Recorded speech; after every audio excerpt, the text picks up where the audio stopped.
13 अप्रैल सोमवार एकादशी पर शिवलिंग से यह गुप्त चीज उठाकर ले आना, छप्पर फाड़कर होगी, धन वर्षा मनोकामनाएं होगी, पूर्ण इतना पैसा आएगा कि गिनते गिनते थक जाओगे। भगवान भोलेनाथ जी और भगवान विष्णु के आशीर्वाद से आपके जीवन में बहुत उन्नति होगी। श्री शिवाय नमस्तुभ्यम। महाराज, जैसा कि आप सभी जानते हैं कि एकादशी की तिथि भगवान विष्णु को समर्पित होती हैं, लेकिन इस बार की एकादशी बहुत ही खास है क्योंकि ये सोमवार के दिन पड़ रही हैं। और महाराज, आप सभी ये तो जानते ही हैं कि सोमवार का दिन इस हमारे महादेव को समर्पित होता है, इसीलिए इस एकादशी का महत्व कई गुना अधिक बढ़ जाता है। और ऐसी तिथियां साल में केवल एक ही बार पड़ती हैं। ऐसे में यदि इस दिन सभी शिव भक्त भोलेनाथ की विधि विधान से पूजा अर्चना करते हैं तो भक्तों की सभी प्रकार की मनोकामनाएं पूर्ण हो जाती हैं। इसी के साथ महाराज, 13 अप्रैल सोमवार एकादशी पर व्रत रखने से भगवान शिव और भगवान विष्णु की विशेष कृपा प्राप्त होती है। साथ ही इस दिन यदि कोई व्यक्ति भगवान भोलेनाथ की थोड़ी सी भी पूजा अर्चना कर लेता है तो उस व्यक्ति के जीवन की सभी मनोकामनाएं पूर्ण हो जाती हैं, उस व्यक्ति के जीवन के हर कष्ट समाप्त हो जाते हैं और उस व्यक्ति के जीवन में धन प्राप्ति के सभी रास्ते खुलने लगते हैं। तो चलिए वीडियो को शुरू करते हैं, लेकिन उससे पहले अगर आप भी चाहते हैं कि भगवान भोलेनाथ का आशीर्वाद आपके ऊपर सदैव बना रहे तो इस वीडियो को एक लाइक करें और चैनल को सब्सक्राइब करके कमेंट में ओम नमः शिवाय या हर हर महादेव जरूर लिखें। तो महाराज, आज हम जानेंगे कि आपको 13 अप्रैल सोमवार एकादशी पर भगवान भोलेनाथ के मंदिर जाकर के कौन सी वस्तुएं भोलेनाथ को अर्पित करना है और वह कौन सी गुप्त चीज है जिसे आपको सोमवार एकादशी पर शिवलिंग से उठाकर लेकर के आनी है, जिससे कि आपके घर से दुख, दरिद्रता और सारी परेशानियां हमेशा के लिए समाप्त हो जाए और आपके घर में हमेशा ही सुख, समृद्धि और सौभाग्य बना रहे। महाराज, आप सभी ये तो जानते ही हैं कि देवों के देव महादेव यदि किसी व्यक्ति पर अपनी कृपा कर देते हैं तो साक्षात्कार काल भी उसका कुछ नहीं बिगाड़ पाता है। इसीलिए भक्तों, आज की इस वीडियो में हम आपको बताएंगे कि कैसे आप भोलेनाथ को प्रसन्न कर सकते हैं और आपको भोलेनाथ का आशीर्वाद प्राप्त हो सकता है और किस प्रकार से आपको इस दिन भोलेनाथ की पूजा अर्चना करनी है और साथ ही वह कौन सी गुप्त चीज है जिसे आपको इस दिन शिवलिंग से चुपचाप लेकर के आज जाना है, ताकि आपके घर पर अन्न और धन का भंडार कभी भी कम ना हो। देखिए महाराज, आपके जीवन में चाहे कितनी ही बड़ी परेशानी हो, कितनी ही बड़ी दिक्कत क्यों ना हो, मान लीजिए यदि आपके जीवन में बहुत अधिक धन की समस्या है, आप नौकरी की प्राप्ति के लिए बहुत ही ज़्यादा परेशान हो चुके हैं, आपके शत्रुओं ने आपको घेर लिया है, संतान की प्राप्ति आपको नहीं हो पा रही है, तो एक बात का ध्यान रखिएगा कि यदि आप भी 13 अप्रैल सोमवार एकादशी पर यदि भगवान शिव से जुड़े कुछ उपाय कर लेते हैं तो फिर आपकी चाहे कितनी ही बड़ी मनोकामना हो, कितना ही बड़ा कष्ट हो, वो खत्म हो जाता है और आपकी हर मनोकामना पूर्ण हो जाती है। मान लीजिए यदि आपके ऊपर कोई दोष लगा हुआ है, जैसे वास्तु दोष, शनि दोष, पितृ दोष या कोई भी दोष लगा हुआ है, तो आपको सोमवार एकादशी पर यह गुप्त चीज शिवलिंग से लेकर के आ जाना है। आपके जीवन से सारी परेशानियां दूर हो जाएगी और आपके जीवन में धन आने के सारे मार्ग खुल जाएंगे।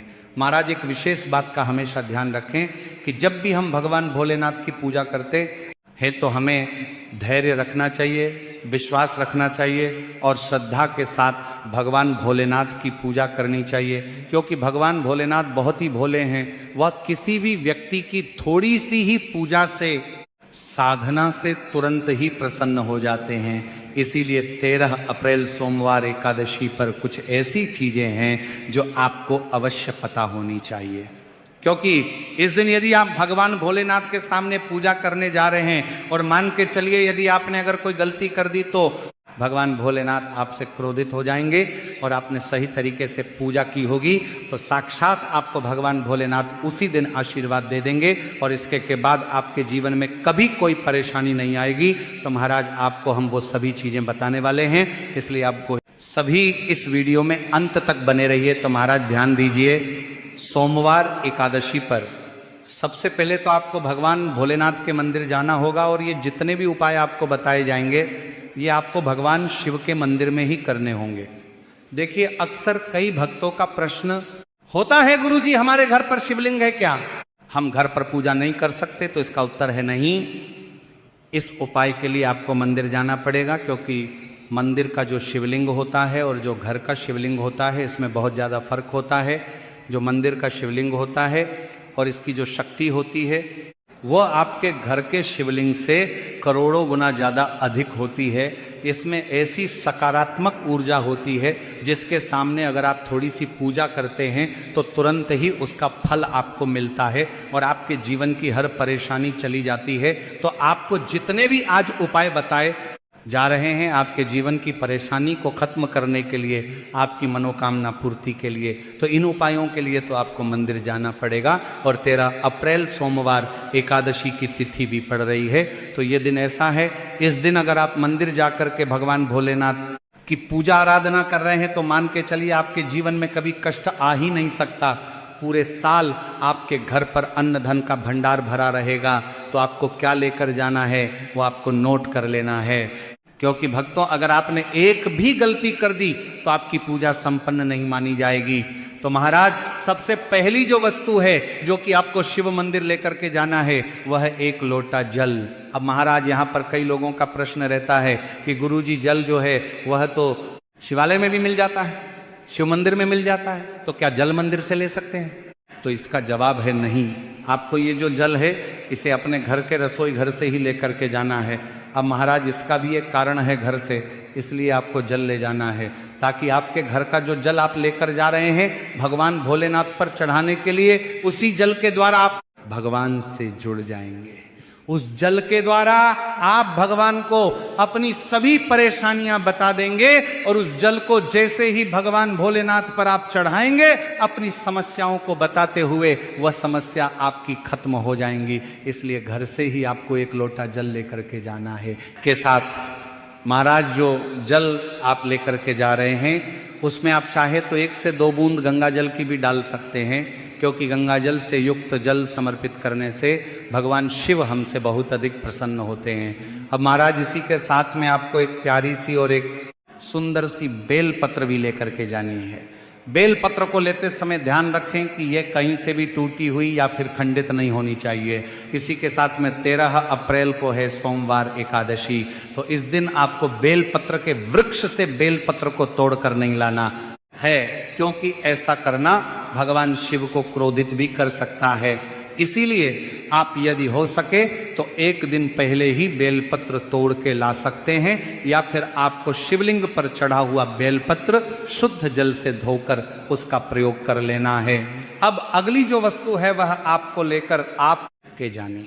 सफेद पुष्प महाराज केतकी को छोड़कर सफेद पुष्प भगवान भोलेनाथ को चढ़ाए जाते हैं, इसीलिए सफेद पुष्प सोमवार एकादशी पर आपको भगवान भोलेनाथ के लिए लेकर के जाना है, ताकि भगवान भोलेनाथ का आशीर्वाद आपको मिल जाए, जिसके बाद आपके जीवन के हर मारा परेशानी खत्म हो जाएगी। इसके बाद आपको भगवान शिव के मंदिर में सफेद या पीला चंदन भी लेकर के जाना है। और ध्यान रखें महाराज कि भगवान भोलेनाथ को अगर आप दूध अर्पित करने जा रहे हैं तो एकदम कच्चा दूध होना चाहिए, गर्म किया हुआ दूध नहीं होना चाहिए, कच्चा दूध होना चाहिए। पर अब महाराज आपको और क्या क्या ले जाना है? देखिए, अगर आप चाहते हैं कि आपकी हर मनोकामना पूरी हो तो एक छोटा डिब्बा लीजिए, उसमें काली मिर्च भर कर ले जाइए। देखिए बहुत ध्यान से सुनिए जितनी आपको बातें बताई जा रही हैं। एक डिब्बे में काली मिर्च भर के एक लाल कपड़ा लीजिए, उसमें लौंग कपूर रखें और इसको मौली धागे से बांध करके आपको अपनी जेब में रख के ले जाना है। सिर्फ इतनी चीज आपको ले जानी है सोमवार एकादशी के दिन। अब महाराज आपको पूजा कैसे करनी है इसे भी ध्यान से सुनिए, और जितनी भी चीजें आपको बताई जा रही हैं इन चीजों को आपको ले जाना है और शिवालय से वापस लेकर के आना है अपने घर पर, ताकि आपको धन की प्राप्ति हो सके और आपकी कोई भी मनोकामना हो वह पूर्ण हो जाए। तो महाराज आप सबसे स्नान आदि करके 13 अप्रैल सोमवार एकादशी पर जाएंगे शिव जी के मंदिर में। तो सबसे पहले आपको इस बात का ध्यान रखना है, मंदिर जाने से पहले ही काले या नीले कपड़े धारण करके मंदिर ना जाए, वरना भगवान भोलेनाथ का आपको क्रोधित रूप देखना पड़ सकता है। अब सबसे पहले आपको भगवान शिव के शिवलिंग पर एक धारा से जल समर्पित करते जाना है और आपको मन ही मन श्री शिवाय नमस्तुभ्यम या ओम नमः शिवाय इस मंत्र का जाप करते रहना है। अब महाराज इसके बाद आपको भगवान शिव के शिवलिंग पर चंदन लगाना है। चंदन लगाने के बाद भगवान भोलेनाथ पर आपको बेलपत्र समर्पित करना है। फिर इसके बाद आपको भगवान भोलेनाथ पर सफेद पुष्प अर्पित कर देना है। सिर्फ इतना आपको करना है। दूध अगर आप चढ़ाना चाहते हैं तो दूध भी आप चढ़ा सकते हैं। इतना बस आपको करना है। इतना करने के बाद आपको वहां पर खड़े होकर 108 बार, बहुत ध्यान से सुनिएगा, 108 बार आपको ओम नमः शिवाय का जाप करना है। या तो आप 108 बार जाप कर लीजिए या 51 बार कर लीजिए। अब आपको क्या करना है, एक डिब्बा जो काली मिर्च का आप ले गए थे, उस काली मिर्च के डिब्बे को आपको शिवलिंग पर जो जलहरी होती है, जहां से जल बह के नीचे गिरता है, इस जलहरी के वहां पर आपको जो काली मिर्च लेकर के गए थे, उस काली मिर्च को आपको स्पर्श करना है। कहां? शिवलिंग पर, जहां से जल नीचे गिरता है उस स्थान पर। और ये काली मिर्च आपको अपने पास वापस रख लेना है।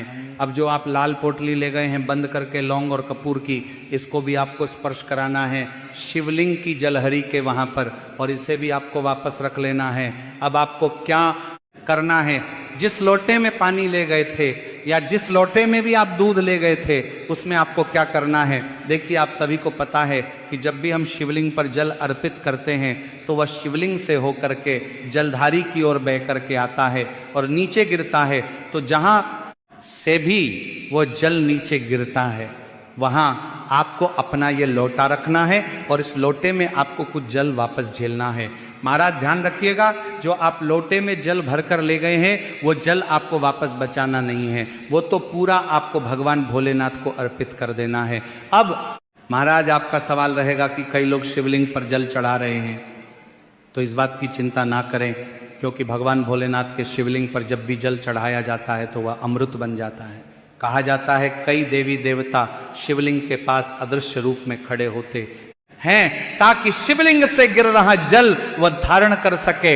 इतना पवित्र होता है शिवलिंग पर से गिरता हुआ जल। तो शिवलिंग से गिरते हुए जल को आपको अपने लोटे में ले लेना, सिर्फ थोड़ी सी बूंदे ले लेनी है। अब आपको क्या करना है, आपको घर वापस आना है। जो आपने लोटे में जल लिया है, इसको घर पर आते ही घर के लोग जो हैं आपके, उनके ऊपर थोड़ा थोड़ा जल छिड़क देना है। घर के हर कोने में जल छिड़क देना है, घर के मुख्य द्वार पर जल छिड़क देना है। तो सबसे पहला कार्य तो यह करना है। इतना कार्य करने के बाद आपके घर पूरे साल बुरी शक्तियां प्रवेश नहीं करती हैं। यानी कि यदि आपके घर पर कोई काला जादू, काली विद्या करवाने की कोशिश करेगा तो आपके घर पर नहीं कर पाएंगे। इससे आपके घर से नकारात्मक शक्तियां चली जाएंगी। अब महाराज, जो आप काली मिर्च को भगवान भोलेनाथ जी के शिवलिंग से छुआ कर लाए थे, इसको पूजा घर में रखें। ये जो काली मिर्च का डिब्बा है आपके पास, इसे कभी भी आप किसी शुभ कार्य के लिए निकले, जैसे कि मान लीजिए आप बिजनेस मीटिंग के लिए जा रहे हैं, नौकरी की प्राप्ति के लिए जा रहे हैं, तो इस काली मिर्च को अपने शुभ कार्य को करने से पहले अपने मुख्य द्वार पर रखें और इसे कुचलते हुए जाए। ऐसा करने से आपको आपके काम में जो भी बाधा आने वाली होंगी वह बाधाएं भगवान भोलेनाथ के आशीर्वाद से अपने आप ही हट जाएंगी और आप जिस कार्य के लिए भी जाएंगे उस कार्य में आपको सफलता मिलेगी और आपको भगवान भोलेनाथ का साक्षात आशीर्वाद मिलेगा सोमवार एकादशी के दिन, और आपके जीवन से हर परेशानी चली जाएगी। इसी के साथ सोमवार एकादशी की रात आप अपनी सभी प्रकार के बुरी अनिष्ट शक्तियों से छुटकारा पा सकते हैं। जो लोग भोलेनाथ जी की पूजा करना चाहते हैं वो इस दिन अपने घर पर पारद शिवलिंग रख लीजिए। तो सबसे पहले तो आपको अपने घर पर रखें, शिवलिंग का पूजन करना है। फिर गुड़ से युक्त जल हुआ पारद शिवलिंग का पूजन करना है। तो गुड़ से युक्त जल हुआ पारद शिवलिंग का पूजन करना है। पंचामृत हुआ, इससे आप इस दिन भोलेनाथ का अभिषेक कीजिए। दूध, दही, घी, शहद, शक्कर पंचामृत बना करके अभिषेक कीजिए।